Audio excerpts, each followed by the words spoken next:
এই লোকটাকে পৃথিবীর যে কোনো জায়গা থেকে খুঁজে বার করো আর জিতে নাও 10,000। Okay. তোমাকে হাওয়াইন শার্ট, হাফ প্যান্ট এবং এই জুতো পরা একজন বৃদ্ধ লোককে খুঁজতে হবে। এটা করার জন্য 48 ঘন্টা সময় আছে। যাও।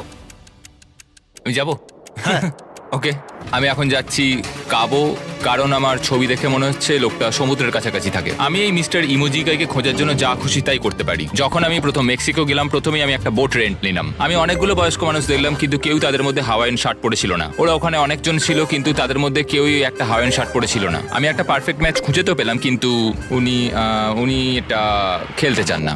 নতুন প্ল্যান, আমি 10টা হাওয়াইন শার্ট কিনলাম আর তাদেরকে দিলাম, দেখি তারা এটা পরতে চায় কিনা। 2 ঘন্টা কেটে গেছে, আমার মনে হচ্ছে এটা কখনোই কোনোভাবে সম্ভব নয়। আমি নিজেকে পরাজিত ঘোষণা করেই দিয়েছিলাম, কিন্তু সেই সময় অদ্ভুত একটা ঘটনা ঘটলো। আপনারা বিশ্বাস করবেন না, আমার সামনে কে বসেছিল। আপনাকে দারুণ লাগছে। আমি মিস্টার বিস্টকে কল করছি। হেই, কনগ্রাচুলেশন, তুমি এই মাত্র জিতে নিলে 10,000 কি ডলার। মানে? আরে সত্যি? আমরা কি হেলিকপ্টারে যাবো?